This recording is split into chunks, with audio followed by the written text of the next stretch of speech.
नमस्कार, अभिवादन। मैं दुर्गेंद्र चौहान। 5 राज्यों में विधानसभा चुनाव की रणभेरी बज चुकी है। 17 नवंबर से वोट पड़ने शुरू होंगे और 3 दिसंबर को सभी 5 राज्यों के नतीजे आ जाएंगे।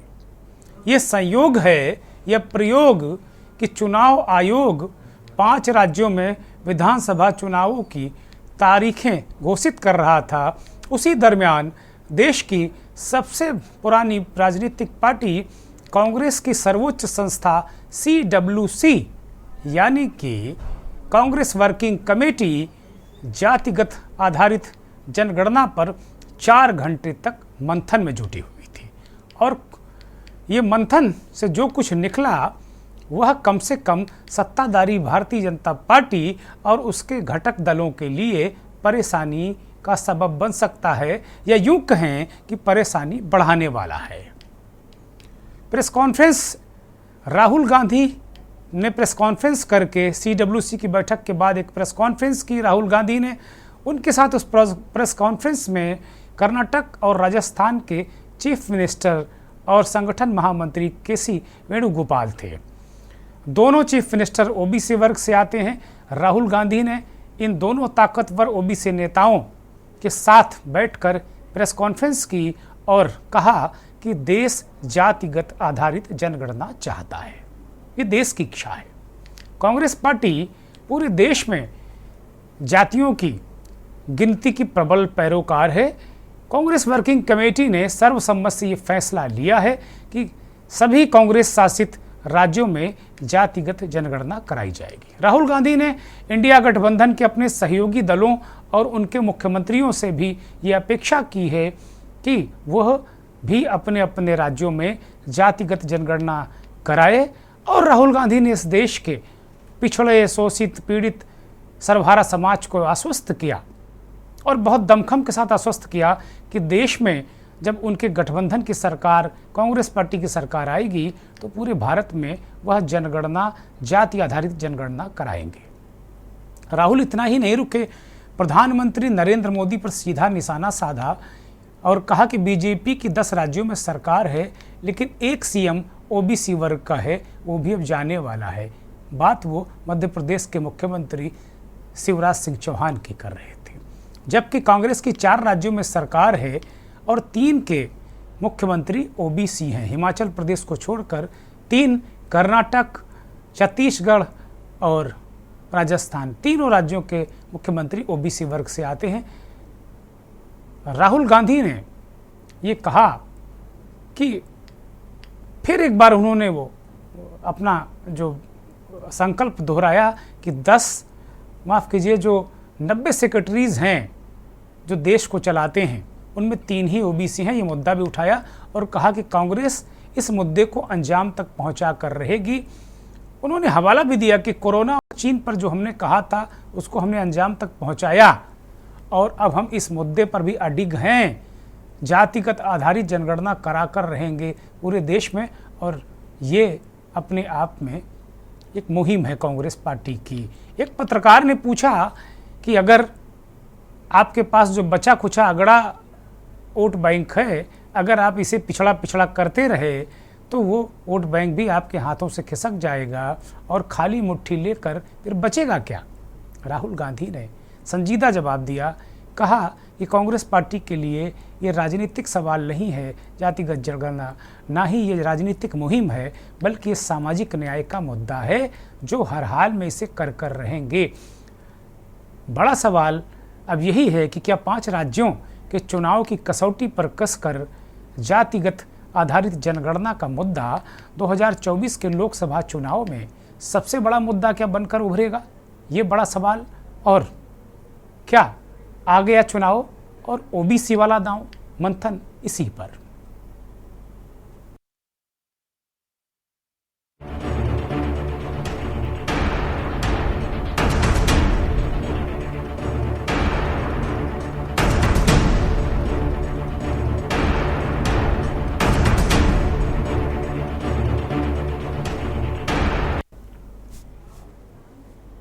अखिल भारतीय कांग्रेस कमेटी के मुख्यालय दिल्ली में CWC की कई घंटे तक चली बैठक के बाद राहुल गांधी आए और उन्होंने सबसे पहले खचाखच भरे जो प्रेस कॉन्फ्रेंस हॉल है CWC का, उस खचाखच भरे हाल में सबसे पहला यही सवाल किया कि बहुत सारे लोग पत्रकार यहाँ हैं, OBC कितने हैं, ST कितने हैं, SC कितने हैं। पत्रकार एक दूसरे का मुंह देखने लगे कि राहुल गांधी आखिर उनसे ऐसा क्यों सवाल पूछ रहे हैं। एक पत्रकार ने हाथ उठाया ऐसे करके कि वो OBC वर्ग से हैं। राहुल गांधी ने कहा बस मैं यही चाहता हूँ कि गिनती होनी चाहिए, OBC, पिछड़े दलित, SC ST सब सामने आने चाहिए, आगे आने चाहिए उनको। और फिर इसके बाद उन्होंने प्रेस कॉन्फ्रेंस की और OBC को लेकर जिस तरीके से सरकार को घेरा, उन्होंने कहा कि नरेंद्र मोदी OBC के हिमायती नहीं हैं, वो OBC के विरोधी हैं, OBC के खिलाफ काम करते हैं, और अगर वो खिलाफ काम नहीं करते तो क्यों नहीं पूरे देश में OBC की जातिगत जनगणना करा देते। राहुल गांधी ने आश्वस्त किया। ये बहुत बड़ी खबर है अपने आप में। वो कह रहे हैं, उनसे सवाल किया गया कि भाई आप ये कहते हैं कि 2011 में जो जनगणना जातिगत हुई थी तो उसको आपने अब आज OBC कर रहे हैं, तो आपने उसको पहले आम क्यों नहीं किया। तो राहुल गांधी ने कहा कि हाँ, इस सरकार को भी करना चाहिए था, हमें भी करना चाहिए था। लेकिन उन्होंने एक बात बहुत जोरदारी के साथ में कही कि जैसे ही इस देश में उनकी सरकार बनेगी, जातिगत जनगणना तो होती रहेगी, उसमें समय लगेगा, कराएंगे पूरे देश में, लेकिन जो 2011 के आंकड़े हैं, अगर यह सरकार, नरेंद्र मोदी की सरकार, उसमें हिला हवाली कर रही है, जो कि उन्होंने मांग भी की प्रधानमंत्री से कि आप 2011 के जातिगत जनगणना के आंकड़े आम कर दीजिए, उसी के आधार पर योजनाएं बन जाएंगी।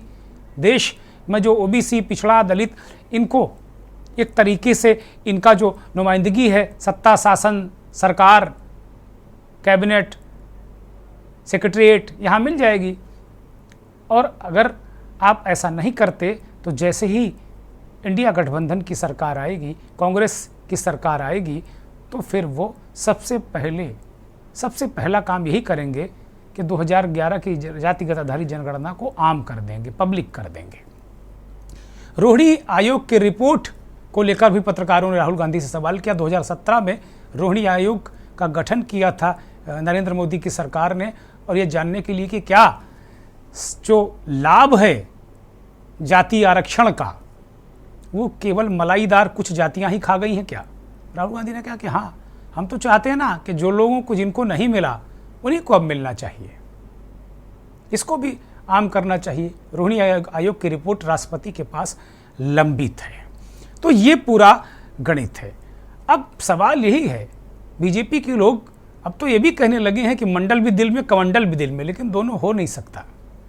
मंडल बनाम कमंडल ही है। बहुत सारे राजनीतिक विश्लेषक कह रहे हैं वो दौर अलग था, 80 का दौर अलग था, 90 का दौर अलग था, ये दुनिया बदल गई है, सब कुछ बदल गया। राजनीति नहीं बदली, वो अभी भ्रम में है लोग ऐसा कहने वाले।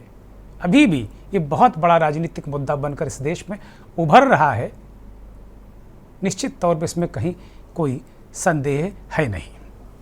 अब चूंकि ऐसे मौके पर जो भी विधानसभा का चुनाव पहले होता रहा है उसे लोकसभा का सेमीफाइनल माना जाता रहा है, लेकिन 2019 के जो नतीजे आए उन्होंने बहुत सारे मिथक तोड़ दिए। 2018 में जिन राज्यों में बीजेपी हारी थी, वहाँ 19 के लोकसभा चुनाव में नरेंद्र मोदी ने क्लीन स्वीप किया।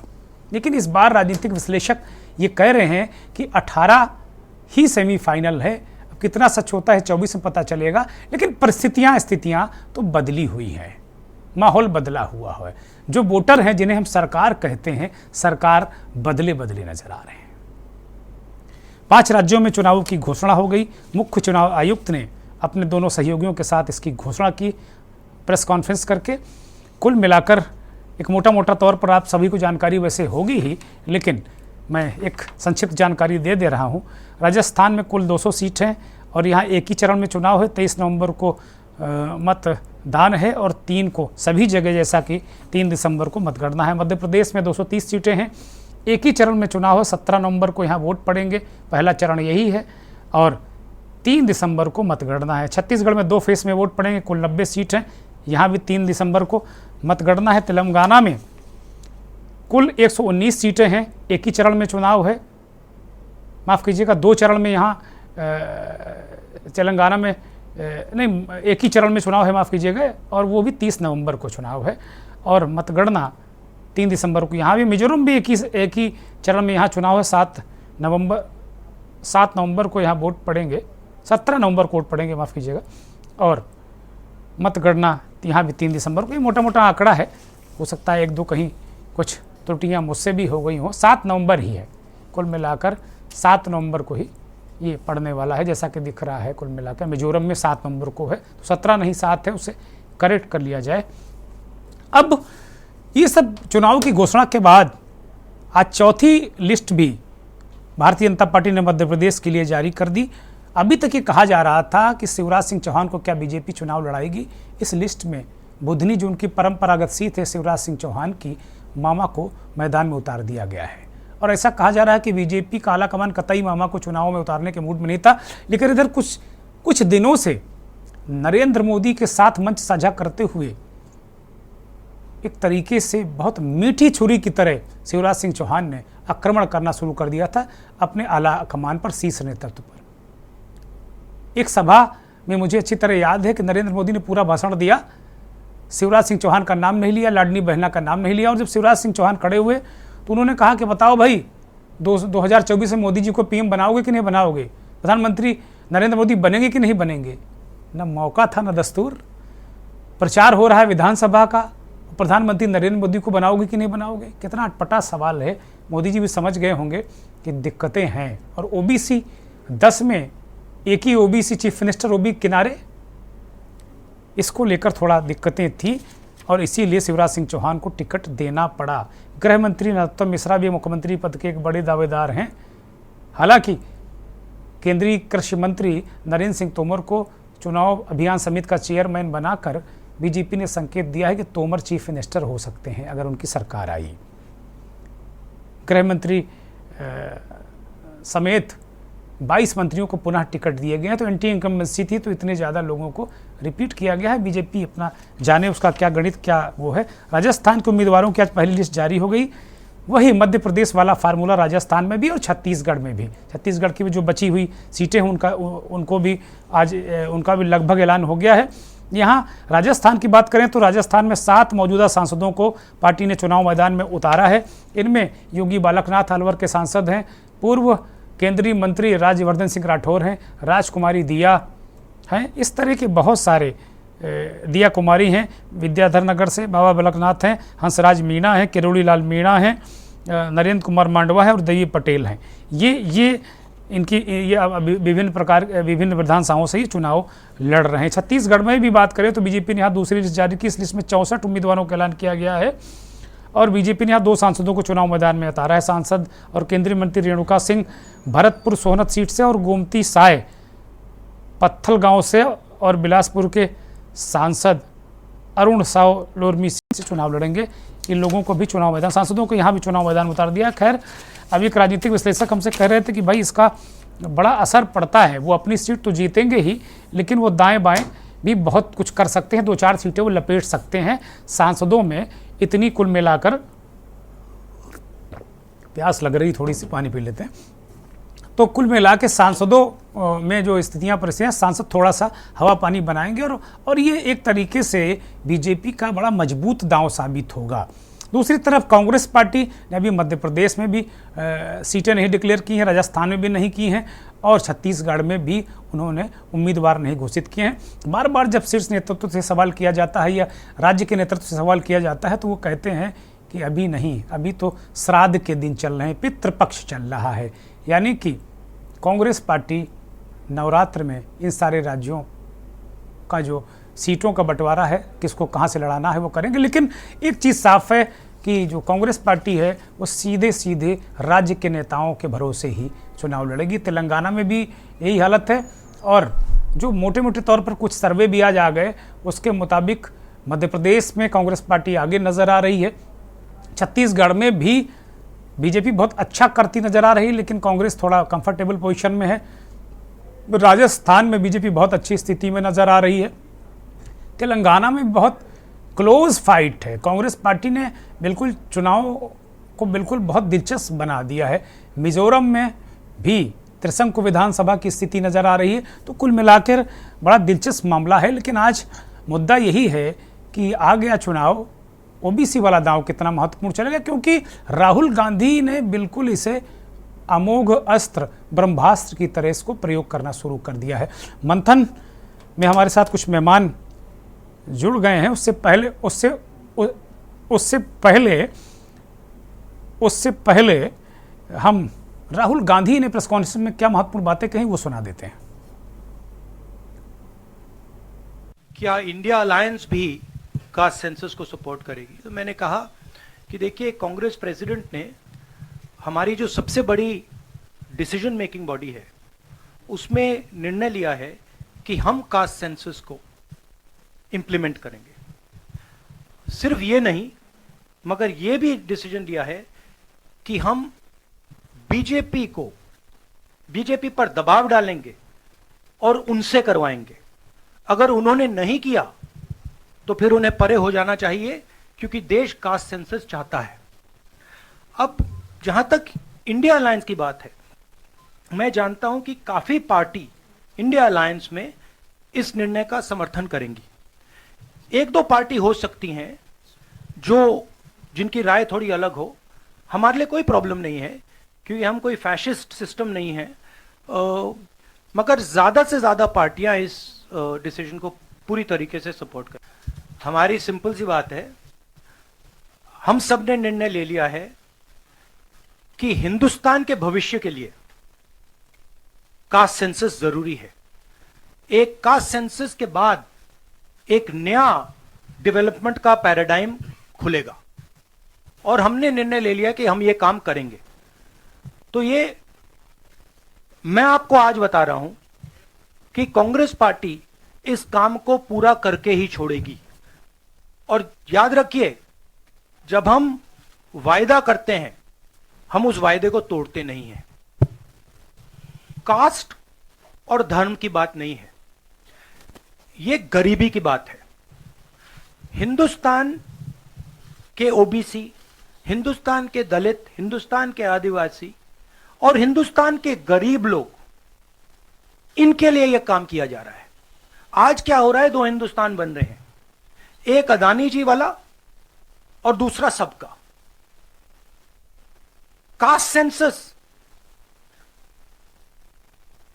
साफ दिखा देगा कि हिंदुस्तान में लोग कितने हैं, कौन है, और हम वहां नहीं रुकेंगे। उसके बाद इकोनॉमिक सर्वे होगा, तो हमें यह भी पता लग जाएगा कि कितने लोग हैं, धन किसके हाथ में है, धन कहां है, एसेट्स किसके हाथ में है। और फिर जैसे मैंने कहा, जो एक्सरे हमें, और मैं कहता हूं शायद इसमें मेरी भी गलती है, जो हमने पहले नहीं किया उसको अब हम पूरा करके दिखा देंगे। राहुल गांधी स्वीकार कर रहे हैं कि भाई जो हमारी भी गलती है, हमने भी पहले गलती की, अब हम उसे स्वीकार कर रहे हैं। के साथ मेहमानों का एक बड़ा पैनल आज जुड़ा है। हमारी गेस्ट कोऑर्डिनेटर ने बहुत सारे मेहमान आज बुलाए हैं। सभी मेहमानों का बहुत स्वागत और अनुरोध के साथ कि जो प्रारंभिक हमारा जो सत्र है, शुरुआती ओपनिंग सत्र है, उसमें 30-30 सेकंड में अगर अपनी बात रखेंगे तो सभी लोगों को वक्त मिलेगा, क्योंकि बहुत सारे मेहमान की शिकायत रहती है कि उनको बहुत वक्त नहीं मिलता और बहुत बाद में उनका नंबर आता है। तो मेरा ये निवेदन स्वीकार करें कि मैं परिचय कराऊं। शुभेंदु शेखर अवस्थी भारतीय जनता पार्टी के प्रवक्ता, दिल्ली से जुड़े हैं, नेता हैं, बहुत स्वागत, बहुत धन्यवाद। सारिका वर्मा आम आदमी पार्टी के प्रवक्ता, दिल्ली से, सारिका जी बहुत स्वागत, बहुत धन्यवाद। इस देश के जाने माने वरिष्ठ पत्रकार, राजनीतिक विश्लेषक, संपादक रिजवान अहमद सिद्दीकी भोपाल से जुड़े हैं, मध्य प्रदेश की राजधानी। रिजवान भाई बहुत स्वागत, बहुत धन्यवाद। बहुत ही वरिष्ठ पत्रकार, राजनीतिक विश्लेषक राघव शर्मा जी राजस्थान से जुड़े हमारे साथ। शर्मा जी बहुत स्वागत, बहुत आभार, बहुत धन्यवाद। लोटन राम निषाद सामाजिक चिंतक हैं, ओबीसी मोर्चे से आते हैं, भारतीय ओबीसी महासभा के राष्ट्रीय प्रवक्ता हैं, आपका स्वागत, बहुत धन्यवाद। रजा हुसैन रिजवी उत्तर प्रदेश के बहुत ही वरिष्ठ पत्रकार हमारे साथ जुड़े हैं, राजनीतिक विश्लेषक भी हैं, रजा भाई बहुत स्वागत। और चुनाव विश्लेषक के तौर पर मनोज ध्यानी साहब हमारे साथ उत्तराखंड से जुड़े हैं। ध्यानी साहब को बहुत लंबा अनुभव है तमाम चुनावों का, बहुत विश्लेषण करना, ग्राउंड लेवल पर जाकर नब्ज टटोलना, बहुत अपने आप में बहुत शानदार पैनल आज जुड़ा है। सभी का बहुत स्वागत, बहुत धन्यवाद, बहुत आभार। भारतीय जनता पार्टी के नेता से मैं इस मंथन की शुरुआत करूंगा। अवस्थी जी, शुभेंदु शेखर अवस्थी जी के पास मैं आ रहा हूं। 5 राज्यों का चुनाव घोषित हो गया। आपकी पार्टी तो खैर 24/7 रहती है, 5 साल चुनाव लड़ती है वो, और शायद विश्व की पहली पार्टी, बहुत अच्छी बात है और होना भी चाहिए। हर पार्टी का अपना एक तरीका होता है। लेकिन अगर देखें मध्य प्रदेश को या जो जितने राज्य हैं, इनमें पिछले 1-1.5 साल से सारे सब कुछ सरकारें भी चुनावी मोड में हैं। जहां जिसकी सरकार है, पार्टियां भी चुनावी मोड में हैं। अब अंततोगत्ता रणभेरी बच चुकी है, बिगुल बच चुका है। इस बीच कांग्रेस पार्टी, ये प्रयोग कहिए या संयोग कहिए, दिल्ली में एक CWC की बैठक होती है और 4 घंटे तक उस पर OBC की जो जाति जनगणना है उस पर चर्चा होती है। और फिर Rahul Gandhi 2 OBC chief minister के साथ में आते हैं और सीधे सीधे भारतीय जनता पार्टी पर हमला करते हैं, नरेंद्र मोदी पर, कि वो OBC के हितैषी नहीं है। आप लोगों के 10 में से 1 चीफ मिनिस्टर OBC है, कांग्रेस के 4 हैं। उन्होंने अपने पूरे इंडिया गठबंधन से अपेक्षा की है कि जातिगत आधारित जनगणना आप लोग कराएं, और ये भी ऐलान किया है कि अगर आप 2011 की जनगणना को आप आम नहीं कर सकते हैं और नहीं करेंगे, तो अगर केंद्र में सरकार बदली, इंडिया गठबंधन की है, तो सबसे पहले उसको आम करेंगे और पूरे देश में जातिगत जनगणना कराएंगे। शुभेंदु जी, कांग्रेस और इंडिया गठबंधन के इस OBC वाले दांव पर आप लोग असहज हैं क्या? नहीं, देखिए दुर्गेश जी, इसमें असहज वाली बात कोई नहीं है। आज तक लगभग 15 बार जनगणना हुई है। 1887 से चालू हुई थी भारत की जनगणना, और उसमें लगभग 1942 में जाति के आधार पर जनगणना हुई, पर उसको भी ओपन नहीं किया गया और कहा गया कि द्वितीय विश्व युद्ध आ गया है इसलिए ओपन नहीं कर रहे हैं। उसके बाद 1948 नहीं, लोटन जी बोलने दीजिए, जरा बोलने दीजिए। चर्चा को बढ़ाई, चूंकि 30 सेकंड में जल्दी करेंगे, नहीं तो फिर मजा नहीं आएगा। बोलिए। 51 में, 61 में जवाहरलाल नेहरू जी ने भी उसको नहीं ओपन किया, जनगणना नहीं कराई। जैसी मेरी जानकारी है कि मंडल कमीशन की रिकमेंडेशन को भी नहीं लागू किया गया। VP सिंह जी भी आए, तो इस सब, इंदिरा गांधी के बाद VP सिंह जी भी आए, तो उसको पूरा तरीके से रिकमेंडेशन को नहीं लागू किया गया। राजीव गांधी जी ने इसको कहा कि ये देश को बांटने वाला है, और इनके खुद 2010 में जब इन्होंने इसको कराया, इस सेंसेक्स कराया, तो उसको भी ओपन नहीं किया। मेरे को याद है शिंदे जी ने वीरप्पा मोइली जी को एक स्टेटमेंट दिया था उस समय पर, और कहा था कि यदि ये जनगणना के जातिगत आधार पर ये खोल दिया जाएगा और देश के अंदर बड़ा बंटवारा हो जाएगा। मैं उस समय पढ़ता था इंजीनियरिंग कॉलेज में, दुर्गेन साहब, कानपुर का रहने वाला हूँ है, और नैनीताल पढ़ता था। तो जब ये मंडल का मामला चल रहा था, तो 2-2 टेबल कुर्सियां अलग अलग हो गई थी हमारे मेस के अंदर भी। तो ये तो बंटवारा करने की व्यवस्था है। और कांग्रेस को क्या लगता है कि हम देश की बंटवारा को, विकास नहीं, देश को बंटवारा करके यदि हम चुनाव जीतना चाहें, तो वो किसी भी हालत में चुनाव जीतना चाहती है, चाहे देश का बंटवारा ही क्यों ना करना पड़े। मैं ये नहीं कह रहा कि भारतीय जनता पार्टी सेंसेक्स में के विरोध में है कि पक्ष में है, पर हमको लगता है कि देश को शुभेंदु जी, यही कह रहा हूं, आपने मेरे सवाल का खुद ही जवाब दे दिया। आप कह रहे हैं कि बंटवारा करने वाली है। आपने आरक्षण आंदोलन मंडल आयोग की रिपोर्ट जब VP सिंह ने लागू की, तो उसका कहा कि टेबल कुर्सी अगड़े पिछड़े में बट गई थी, वो बात आपने कही। सामाजिक विद्वेष विघटन की बात आपने कह दी, और फिर चूंकि पॉलिटिकल स्टैंड है कि आप इसको खुलकर विरोध नहीं कर सकते, तो आप ये भी कह रहे हैं क्योंकि आपकी पार्टी के अंदर से और आपकी घटक दल के अंदर से, जो आपके घटक है उनके अंदर से भी उनकी आवाज आ रही, क्योंकि उनको भी अपने वोट बचाने हैं। तो ये कहीं ना कहीं जो मैंने कहा ना, उसका जवाब मिल गया मुझे। देखिए, आप उसको जवाब समझो, पर मैं, हमारे लिए जो प्रायोरिटी है वो देश आगे बढ़ाने की सबसे पहले है। सबका साथ, सबका विकास, सबका प्रयास से ही देश आगे बढ़ सकता है। और हमने तो दो लोग थे, तब भी हमने अपनी विचारधारा वही रखी थी। हमने विघटन कारी विचारधारा को नहीं रखा। पर आज यदि लोगों को लगता है समाज को बांटने की धर्म के नाम पर। जरा रुकिएगा लोटन जी, कृपया बीच में नहीं, बिल्कुल नहीं, बीच में न मत बोलिए, क्योंकि समय थोड़ा सा हमें सब में डिस्ट्रीब्यूट करना। मैं अवस्थी जी आ रहा हूं आपके पास। आम आदमी की पार्टी की प्रवक्ता सारिका जी हैं। सारिका जी, शुभेंदु जी ने बहुत करीने से चीजों को रख दिया, आपके सामने है, आपने भी सुना। आम आदमी पार्टी का क्या स्टैंड है? आम आदमी पार्टी का ये स्टैंड है सर कि जो पार्टी धर्म और जाति के नाम पर देश को और लोगों को आपस में लड़वाती रही है, जब खुद इनको सेंसस करना था 2021 में इन्होंने कोविड के बहाना लेके नहीं किया, उसके बाद 2 साल और निकाल दिए और वही सेंसस का गोली देकर महिला आरक्षण बिल को इन्होंने पोस्टपोन कर दिया तो है। शुभेंदु जी कह रहे हैं ना कि भाई दो तृतीय विश्व युद्ध का हवाला देके पहले भी रोका गया है, तो उन्होंने कोविड का रोक के कौन सा गुनाह कर दिया? पहले भी इस तरह की चीजें हुई हैं। 20 और 21 में सब कुछ बंद था, समझते हैं। 2022 में क्यों नहीं कराया, 2023 में क्यों नहीं कराया? और जब नहीं कराना था तो आपने दोबारा जब महिला आरक्षण बिल किया तो आप सीधे बोलो कि हाँ 33% 2024 में लागू करेंगे।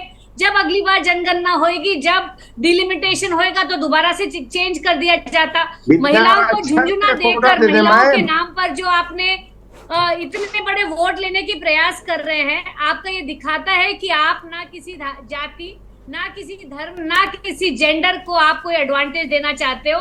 आपको जहां लगता है वहां अपने फायदे के लिए रूल बदल बदल के गेम खेल रहे हो। और मैं आपको बता दूं 2023 के जो चुनाव है 5 राज्य के, ये वो ट्रेलर रहेंगे 2024 का, और ये सभी स्टेट्स में भाजपा हारेगी और इनका ये पता चल जाएगा कि 2024 में देश का किस तरह का रुख बदलने वाला है और मोदी जी भी जाने वाले हैं।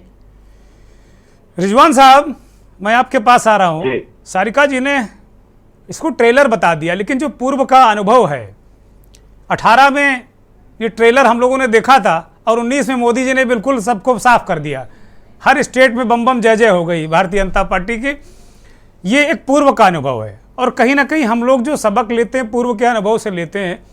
लेकिन सारिका जी विद्वान प्रवक्ता है अपनी पार्टी की। लेकिन शुभेंदु जी ने जो कहा, मेरा जो पहले राउंड का प्रश्न है वो यही है कि क्या ये जो आज राहुल गांधी ने मुद्दा उठा दिया, लगातार वो उठा रहे हैं, और आज उन्होंने CWC में कहा कि भाई 4 घंटे मंथन हुआ और वो करके मानेंगे। जो जनगणना है कांग्रेस पार्टी तो अपने जो शासित राज्यों में कराएगी, लेकिन वो पूरे इंडिया गठबंधन से भी अपेक्षा करती है और उनकी सरकार आई तो पूरे देश में होगा। लेकिन देश में होने से पहले अगर उन्होंने चेतावनी भी दी नरेंद्र मोदी को कि अगर वो इस दौरान 2011 वाला जो आंकड़े आम नहीं करते तो उन जो सरकार बदलने पर सबसे पहले वो आंकड़े आम करेंगे। इसे किस तरीके से देखते हैं? क्या एक ब्रह्मास्त्र है क्या ये विपक्ष का? देखिए दुर्गेन जी, देखिए जब अब मैं 2013-14 की बात करें तब मोदी जी की एक पूरी स्लेट, इसलिए उन्हें बहुत मौका था, हर जगह खेलते थे, फ्रंट फुट पर खेलते थे, हर तरह से खेलते थे, पूरा खेल का मैदान उनके लिए था। और उन्होंने ऐसे बहुत से मुद्दे उठाए, उसमें ओबीसी भी था, चाय वाले का बेटा और ओबीसी। तो ये उस दौर में ओबीसी का माइलेज लेने की भारतीय जनता पार्टी ने जबरदस्त कोशिश की और उसे माइलेज मिला भी। ओबीसी का झुकाव नहीं, अभी 19 में भी 42-43% वोट मिला है, जबकि मुझे याद है 19% वोट 96 के, मुझे 96 का चुनाव याद है, 19% मिला था वोट को बीजेपी को। तो ओबीसी के तो बहुत बड़े नेता हैं ही, निर्विवाद नेता हैं वो। जी बिल्कुल। मैं आपको कुछ ध्यान दिलाना चाहता हूं कि अब बहुत ढेर सारी गेंद जो है वो सत्ता पक्ष के पाले पे है। अगर ओबीसी की ही बात करें, ओबीसी की सियासत बहुत जबरदस्त है। 2017 में 6 लाख से क्रीमी लेयर की मोदी जी ने 18 लाख रुपए लिमिट कर दी, लेकिन 3 साल में रिवाइज होना चाहिए। 2002 में रिवाइज 2000 में रिवाइज जाना चाहिए, 2020 में रिवाइज जाना चाहिए था, वो नहीं हुई। 2023 आ गया, सितंबर निकल चुका है, 2023 सितंबर में 2 बार वो रिवाइज हो जानी चाहिए थी क्रीमी लेयर। तो जाहिर है ओबीसी के हितों का नुकसान हो रहा है, ये होगा, और जब होगा तो ये भी मुद्दा बनेगा धीरे धीरे आगे। और रही बात जिस तरह की विधानसभा चुनाव में किस तरह का ट्रेंड होता है और लोकसभा चुनाव में किस तरह का ट्रेंड होता है, फर्क होता है, लेकिन इस बार वो फर्क बहुत नजदीकी होगा, इसलिए कि 10 साल की सरकार, उसके बहुत ढेर सारे सवाल, उस पर बहुत से सवाल होंगे और बहुत से जवाब देने पड़े। इसलिए पहले सिर्फ सवाल पूछे जाते थे, अब सवाल भी पूछे जाएंगे और जवाब। रिजवान साहब, छत्तीसगढ़ और राजस्थान में भी कांग्रेस को भी तो इसका जवाब देना पड़ेगा ना। जाहिर है छत्तीसगढ़ में, तेलंगाना में बीआरएस को भी देना पड़ेगा। जी, छत्तीसगढ़ में जिस तरह की हम बात कर रहे हैं, छत्तीसगढ़ की अगर हम बात करें, मध्य प्रदेश की बात करें, तो वहां कई कई बार सरकारों के ट्रेंड।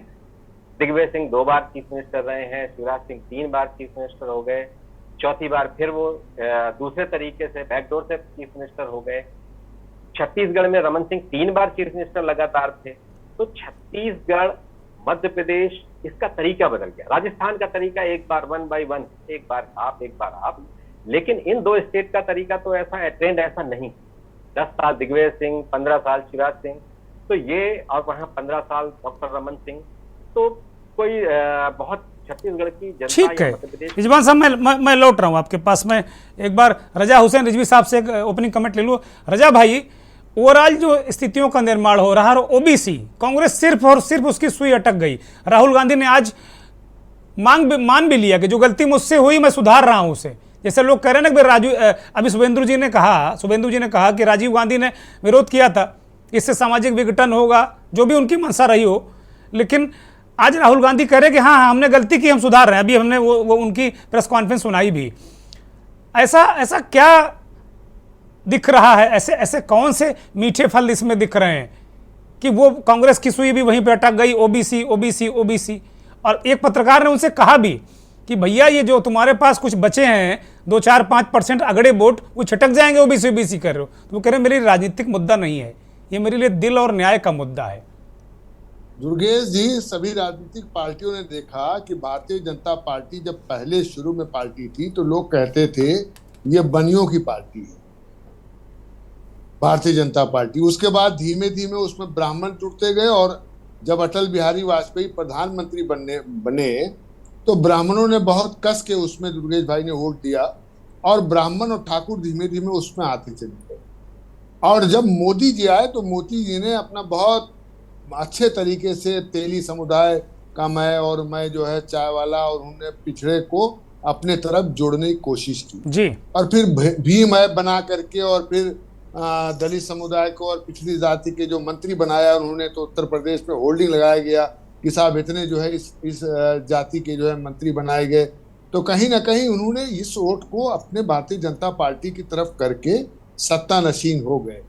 तो इन लोगों ने सोचा, समाजवादी पार्टी ने सोचा, तो उसने पीडीए बना दिया कि साहब ऐसा ही वोट किया जाए अपने पास।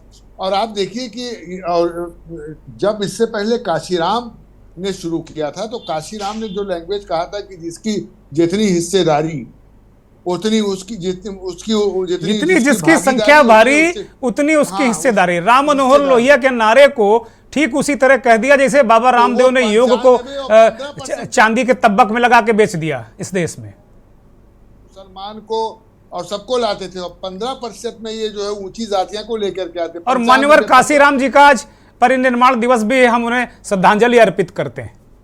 नहीं, बहुत अच्छा, हम लोग भी श्रद्धांजलि अर्पित करते हैं। तो अब 95-15, और वही अब आप देखिए कि जो राहुल का बयान है, राहुल का भी यही बयान जा रहा है कि साहब जिसकी जितनी जो है भागीदारी उतनी उसकी हिस्सेदारी।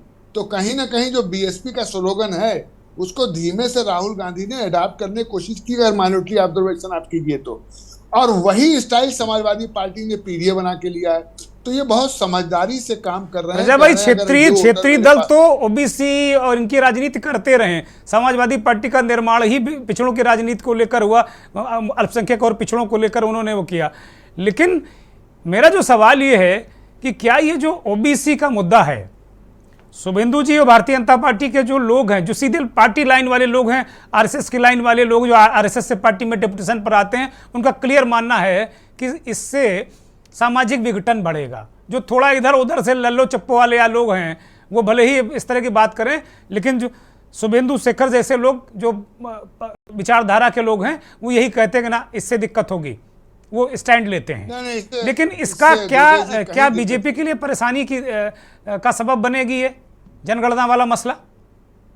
देखिए, जनगणना जो बिहार में हुई है, अगर बिहार की जनगणना देख ली, सबको विदित है कि साहब ऐसा है कि पिछड़ी जाति अति पिछड़ी जाति मिला के 66% है, और मेरा अपना कहना है कि मैं तो 15 साल से सुन रहा हूं कि मैं तो मुस्लिम समुदाय से आता हूं कि साहब 20% अल्पसंख्यक, 20% अल्पसंख्यक है, 20 80 20 की कहीं कहीं बात भी हो गई। तो आप समझिए जो बिहार की जनगणना है उसमें 17.63% नहीं है, 18% भी नहीं है। तो ये कौन सी जनगणना हुई कि हम 10 साल से 20% अरे रजा भाई, दिक्कत तो ठाकुर ब्राह्मणों को है जो 12 और 13 बता रहे थे, 3-3 4-4 निकले, हालत खराब हो गई, जमीन खिसक गई। अब कैसे टिकट मांगेंगे, कौन सी दावेदारी करेंगे, दिक्कत ये हो गई। ये तो अलग अलग पहलू हैं। खैर ठीक है, मैं एक बार बीच में लोटन राम निषाद साहब को ले लेता हूं, फिर बाकी दो हमारे जो बड़े महत्वपूर्ण व्यक्ति जुड़े हुए हैं हमारे साथ में, हमारे मेहमान हैं राघव शर्मा जी, उनको भी लेते हैं। लोटन राम जी, चर्चा थोड़ा हम लोगों ने आगे बढ़ाई, ठीक है, 30 सेकंड से थोड़ा ज़्यादा समय लोगों ने ले लिया, बाकी लोगों के पास में मैं क्षमा के साथ में पहुंच रहा हूं। लोटन राम जी, कुल मिलाकर ये कौन सा राग अलापे पड़ी है कांग्रेस? ये रोज रोज वही सुई आके अटक जाती है, ओबीसी ओबीसी ओबीसी। क्या इससे उनका कोई सामाजिक हित होने वाला है क्या इन सब चीजों से, कि केवल ये चुनाव जीतने का एक हथियार है?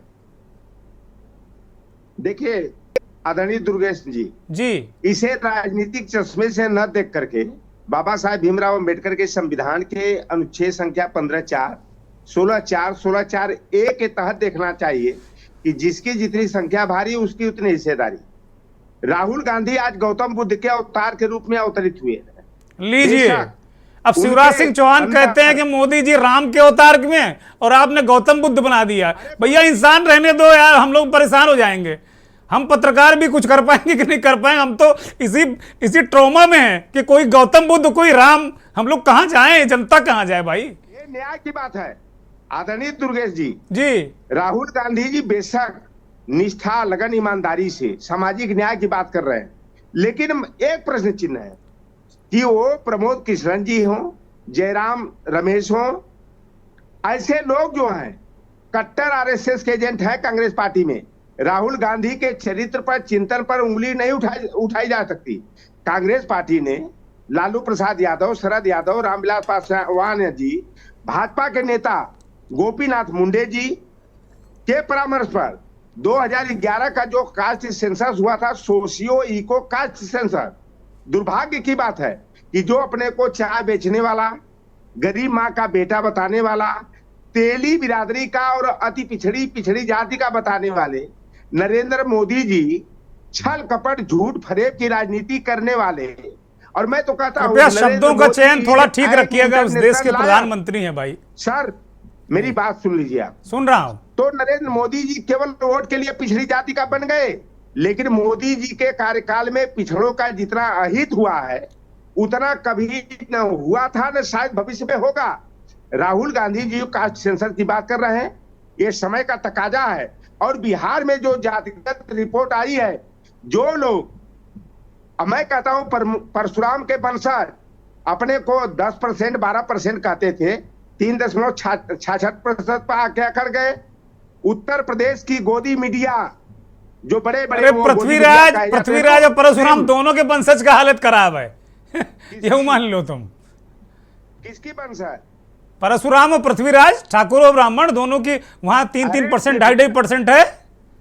और क्या है, महाराणा प्रताप के वंशज मान लो। अब तो ओबीसी की संख्या भारी और उनकी बढ़ेगी हिस्सेदारी, ये नारा दे रहे हैं राजनीतिक दल। सिंह और बीपी सिंह के वंशज न्यायिक चरित्र के होते हैं अगर वो वास्तव में असली है तो, लेकिन परशुराम का वंशज कभी मैं आ रहा हूं। मैं किसी जाति विशेष पर कोई टिप्पणी बर्दाश्त नहीं करूंगा, क्योंकि ये कार्यक्रम बिल्कुल निर्विकार तरीके से हम चलाना चाहते हैं। एक प्रारंभिक टिप्पणी मैं लूंगा राघव जी से। राघव जी, ओबीसी, राहुल गांधी ने आज फिर कहा कि भाई मेरे 4 chief minister, 3 OBC. Ashok Gehlot के राज्य से आप आते हैं, उसी राज्य में बहुत ही वरिष्ठ पत्रकार हैं। क्या स्थिति है? क्या इस तरह के मुद्दे जमीन में दिख रहे हैं? क्या ये क्या विधानसभा चुनाव में कारगर हथियार के रूप में कांग्रेस इस्तेमाल करने की कोशिश कर रही है क्या? दुर्गेश जी, कांग्रेस का कायाकल्प हुआ है। नहीं, मेरा सवाल लोटन जी, रोक रहा हूं आपको।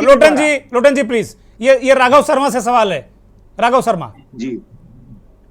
दुर्गेश जी, आप एक बार प्लीज रिपीट करेंगे अपना सवाल? मेरा प्रश्न ये है कि ये जो ओबीसी की बात राहुल गांधी आज चुनावों की घोषणा हुई, आपके राज्य में भी चुनाव है, राहुल गांधी कह रहे हैं कि भाई 4 में 3 ओबीसी हैं, 1 ओबीसी आपके राज्य का भी चीफ मिनिस्टर है। क्या इस तरीके की चीज़ें कांग्रेस को क्या वहाँ सत्ता में वापसी मिला सकती हैं कि ये की प्रयास है? क्या क्या स्थिति है आपके राज्य को लेकर? क्या जमीन पर ओबीसी जैसा कुछ फैक्टर दिखता है क्या वहाँ पे?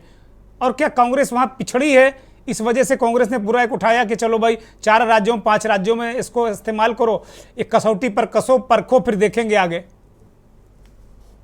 जी देखिए, राजस्थान की राजनीति के बारे में और जो अभी जातिगत जनगणना का जो पूरा मामला चल रहा है, जो अशोक गहलोत ने भी मुद्दा उठाया है, क्योंकि हरीश चौधरी जो विधायक है उन्होंने उन्हें पत्र भी लिखा कि 50% जो है ओबीसी हो चुके हैं। मैं पूरा आपको माजरा थोड़ा बताना चाहूंगा कि राजस्थान में पूर्व में जो अशोक गहलोत अभी लगातार शासन कर रहे थे, उन्होंने काफी बोर्ड भी बनाए, ओबीसी बोर्ड भी बना, इसके अलावा तेली समाज बोर्ड भी बना, उन्होंने विप्र बोर्ड भी बनाया, राजस्थान के अंदर ब्राह्मणों का बोर्ड भी बनाया। तो एक तरह से पूरी जातियों को जो है साधने की पूरी कोशिश अशोक गहलोत कर रहे थे। उनकी योजनाएं भी अलग अलग चल रही थी, योजनाएं भी काफी आपने देखा होगा, बिल्कुल पानी की तरह बहा दिया पैसा, और हर तरीके से लग रहा था कि अशोक गहलोत किसी न किसी तरह वापसी करने की कोशिश कर रहे हैं। लेकिन जिस तरह का पैंतरा वो डालना चाह रहे हैं कि जातिगत जनगणना वाला, राहुल गांधी भी कह रहे हैं, तो जहां तक राजस्थान के अंदर भी लगता है कि राजस्थान में कई जातियां हैं जिनका बाहुल्य भी है, कई अगड़े कई पिछड़े, काफी समय से ये जो है पूरा मामला चलता आ रहा है। लेकिन अभी राजस्थान की जनता जो पूर्ण रूप में तैयार नहीं है कि जातिगत जनगणना को जो है सिरमौर माना जाए या उसको देख के आगे की जो राजनीतिक व्यवस्था है। नहीं, राहुल गांधी ने तो कह दिया कि जो मेरे 4 राज्य हैं जहां कांग्रेस शासित, उन पे तो हम कराने ही जा रहे हैं, और जो इंडिया गठबंधन के लोगों से भी कहा कि भाई आप लोग भी, अपेक्षा है कि आप लोग भी इसे करिए। उसमें केजरीवाल साहब के भी 2 राज्य हैं, सारिका जी बताएंगी कि वो कराएंगे कि नहीं कराएंगे। राघव शर्मा बोलिए, कंप्लीट करिए।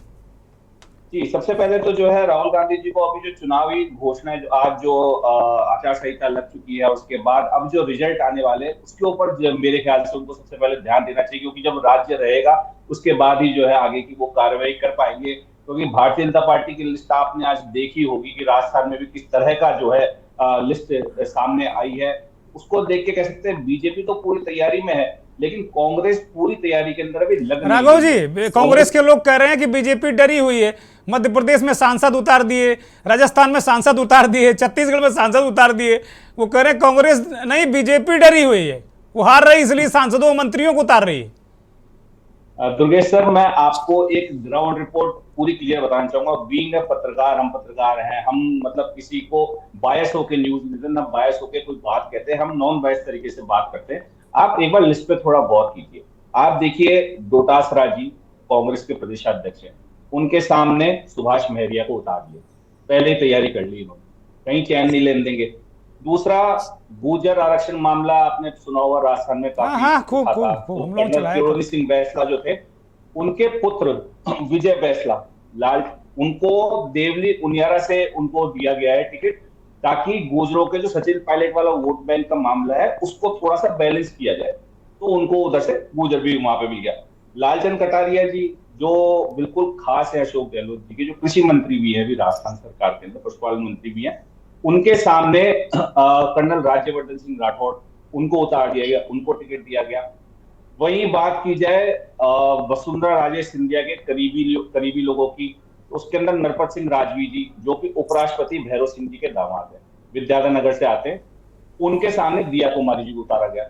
41 टिकट दिए गए हैं आज राजस्थान के अंदर, जिसमें से 40 सीट पे कांग्रेस आई हुई है, भाजपा पहले से हारी हुई है, वहां पे नए टिकट दिए गए जी। और दूसरी बात, युवा, एक्सपीरियंस लोग और महिलाएं, सबका एक कॉम्बिनेशन बनाने की बीजेपी ने यहाँ पे कोशिश की। साफ तौर पे मैसेज दिया गया था बीजेपी की तरफ से कि किसी तरह की कोताही नहीं बरती जाएगी, प्रॉपर्ली कितना भी कोई खास व्यक्ति हो, किसी भी तरह का हो, लेकिन जिताऊ कैंडिडेट हो, उन्हीं को जो है टिकट दिया जाएगा। ठीक बात है।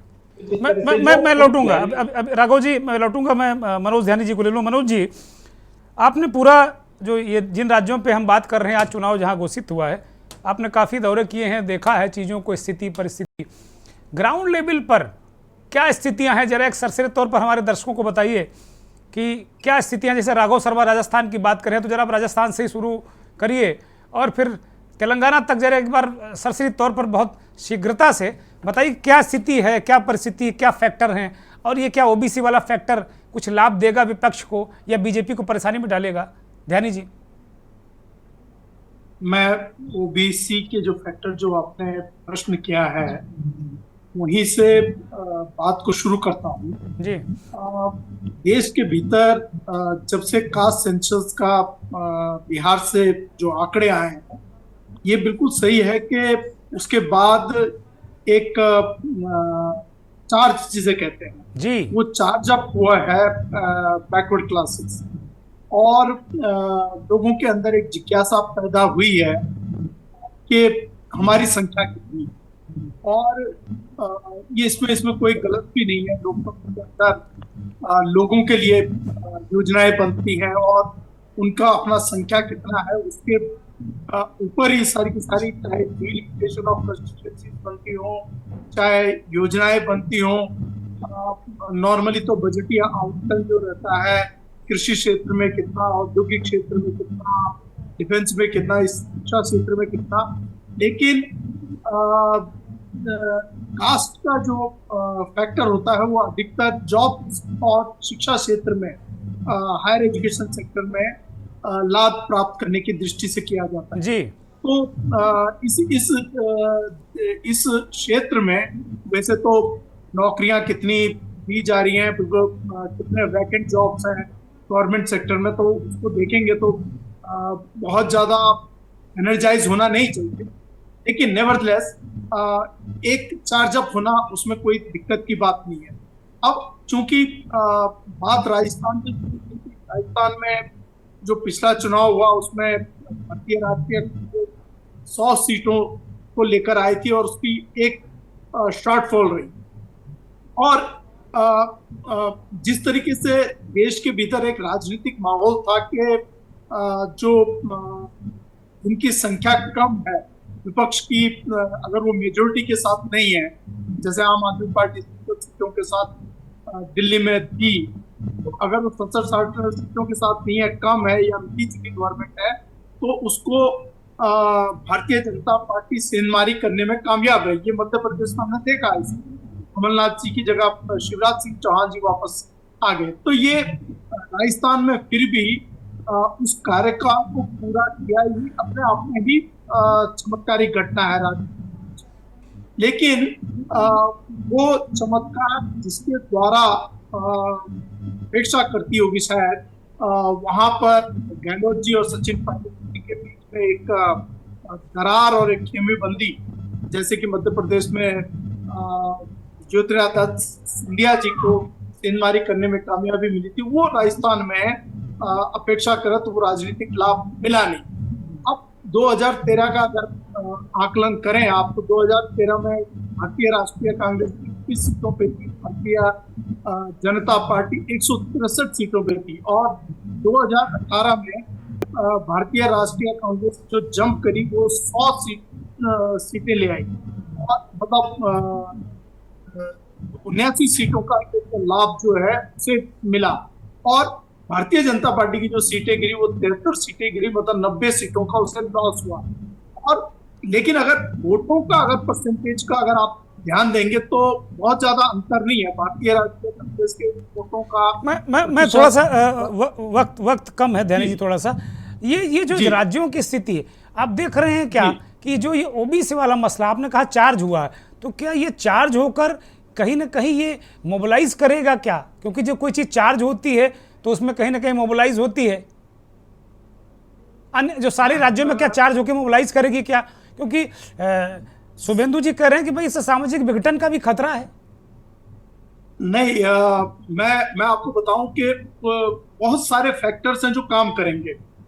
जैसे कि 2013 में राजस्थान की बात करें तो लगभग 56 राजनीतिक दल मैदान में थे, और 2018 में वो 86 हो गए थे, यानी 30 राजनीतिक दल और मैदान में थे। लेकिन जब से ये इंडिया गठबंधन बन रहा है या एनडीए के गठबंधन में वो चार्जअप नहीं है, हालांकि यहाँ डायरेक्ट फाइट है, लेकिन हमें ये सोचना पड़ेगा कि यहाँ पर जो राजनीतिक जैसे इंडिपेंडेंट्स हैं या बहुजन समाज पार्टी 4% के साथ वोट शेयर के साथ की, राष्ट्रीय लोकदल भट्टी ने भी 2.4% वोट लिए थे, तो अदर्स का भी 2.5% था। सीपीएम ने भी लगभग 1% के करीब वोट हासिल किया था। बहुत बहुत तो बहुत अगर सारे ये बहुत सारे फैक्टर हैं, बहुत सारे फैक्टर हैं। मैं शुभेंदु जी के पास आ रहा हूं, चूंकि वक्त बहुत अब कम है, 10-10 सेकेंड में अपनी बात कंप्लीट करेंगे। शुभेंदु शेखर जी, अभी मनोज ध्यानी जी कह रहे हैं कि भाई चार्जअप हो रहे हैं, और लोटन राम जी ने तो कह दिया कि भाई भगवान बुद्ध के अवतार आ गए हैं, अब वो तो बड़ी मुश्किल में आप आ जाएंगे। बहुत अभी चुनाव अभी आने वाला है, बहुत सारे लोगों को अवतार आएगा, अलग अलग अवतार से वो लोग अवतरित होंगे। मेरा एक ही कहना है कि ये जो 5 राज्यों में चुनाव है, वहां पे 3 राज्यों में भारतीय जनता पार्टी अपनी सरकार बना रही है, और 2 जगह पे हम चुनाव लड़ रहे हैं। 2 जगह में बहुत अच्छा लड़ रहे हैं आप।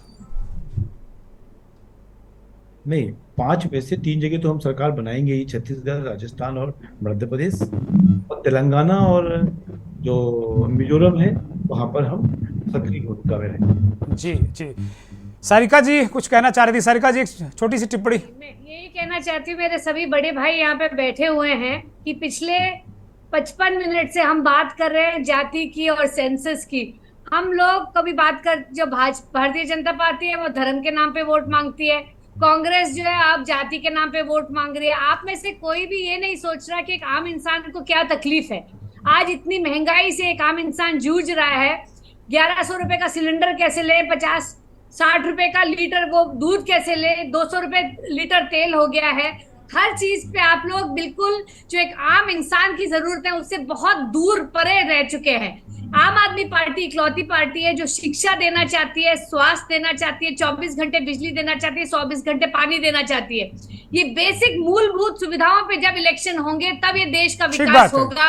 आप लोग जाति और धर्म के नाम पर इतना टाइम और एनर्जी वेस्ट करते हैं। कभी आप इंसान की बात करें, तब अगर इतने सालों में काम किया होता तो पूरा देश एक विकसित राष्ट्र होता। शुभेंदु जी, सारिका जी रोक रहा हूं, बहन सारिका आपको रोक रहा हूं। शुभेंदु जी 5 सेकंड में, आप मुस्कुरा रहे हैं, मुझे लगता है बहुत जबरदस्त रिएक्शन आपका आने वाला है। 5 सेकंड में प्लीज, जल्दी से। नाम इन्होंने दिए बहुत सारी खत्म चीजों होने के लिए। दीजिए सर, मेरी बात खत्म होने दीजिए। करोड़ों रुपए आप खर्च देते हैं स्वच्छ भारत के नाम पर, लेकिन भारत स्वच्छ नहीं हुआ।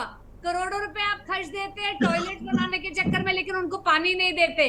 करोड़ों रुपए के सारिका जी प्लीज कंप्लीट करिए, अब मेरे पास बिल्कुल वक्त नहीं, मैं खत्म करूंगा। सारिका जी प्लीज प्लीज। केवल भाषण देने से और केवल बातें करने, अनाउंसमेंट करने से देश विकसित नहीं होगा। ठीक है, आम ठीक है। इंसान की पीड़ा समझे तभी देश तरक्की करेगा। ठीक है सारिका जी। कांग्रेस और भाजपा जो है जाति और धर्म की राजनीति करती रह जाएंगी, बस। ठीक है। अरे कांग्रेस आपके गठबंधन में, सारिका जी आप क्यों इतना गुस्सा हो रही? 5 सेकंड का रिएक्शन शुभेंदु जी, उसके बाद फाइनल कमेंट रिजवान भाई के पास जी। कि 54 करोड़ का घर बना लिया, 9 लाख की टॉयलेट सीट लगा ली और 7-7 लाख के पर्दे लगा लिए, पर जेब में उन्होंने 5 रुपए का रेनॉल्ट का पेन रखा, ढीली शर्ट रखी। दुनिया को बेवकूफ बनाने के लिए ये आम आदमी पार्टी के लोग और इनके नेता नाम बताए, साथ में ये भी बता देती। अलग से किसी दिन चर्चा कर लेंगे। शुभेंदु भाई शुक्रिया। रिजवान साहब के पास जा रहा हूं। रिजवान साहब बहुत संक्षिप्त में फाइनल कमेंट, चूंकि अब इशारा हमारे पीसीआर ने कर दिया कि खत्म करिए भाई जी। मैं जो हमारे बीच में जो लोगों ने जो बातें कही, बस उसी पर बात करेंगे। जैसे हमारे हिंदू महासभा, माफ कीजिएगा, हमारी पिछड़े वर्ग महासभा के जो सम्मानित साथी हुए कह रहे थे परशुराम पुत्र जो है वो नुकसान करते हैं। मेरा मानना यह है कि देश में अगर बहुत ढेर सारी चीजें होती हैं तो बहुत बौद्धिक लोग हैं, बहुत ज्ञानी लोग, और पंडित जवाहरलाल नेहरू से लेकर सारे लोगों ने चीजों को आगे बढ़ाया है और लोगों को अंतिम व्यक्ति तक चीजों को पहुंचाने की कोशिश की है। तो किसी एक वर्ग जाति को लेकर इस तरह की बात मेरे ख्याल से उचित है।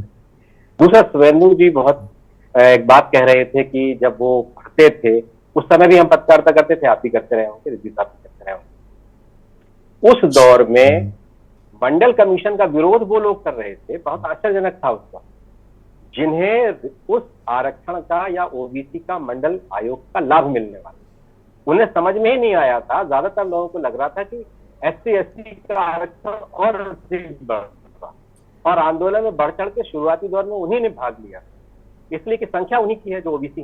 दूसरा, ये जिन चीजों पर हम चर्चा कर रहे हैं उन चीजों का एक असर होगा। सुरेंद्र जी एक बात और कह रहे थे कि बंटवारा, देश का बंटवारा होगा साथ। जात पात एक हकीकत है देश, ये बरसों से, सदियों से रही है, ये हकीकत है, और हमें इसके साथ जीना आगे। बहुत एक शुक्रिया, दूसरे के बहुत साथ- शुक्रिया रिजवान भाई, माफी के साथ में बहुत शुक्रिया। शुभेंदु जी बहुत स्वागत, बहुत धन्यवाद, बहुत आभार। सारिका जी आपका भी धन्यवाद। राघव शर्मा जी बहुत धन्यवाद। लोटन राम निषाद जी, रजा हुसैन रिजवी जी बहुत बहुत धन्यवाद। सभी मेहमानों का बहुत आभार कि आपने मुझे और के न्यूज़ को कीमती वक्त दिया। बहुत आभार उन करोड़ों दर्शकों का जो के न्यूज़ को देखते हैं, हमारे खास कार्यक्रम मंथन को देखते हैं। जात पात इस देश की हकीकत है, ये कह रहे हैं। सवाल यही है कि क्या जात पात की जो गणना है, गिनती है, क्या इसके पीछे राजनीतिक मंशा साफ है? क्या सामाजिक मंशा साफ है कि इसकी गिनती आ जाएगी तो वास्तव में इनका उद्धार होगा? ये सवाल हम आपके लिए छोड़े जाते हैं। बहुत बहुत धन्यवाद। नमस्कार।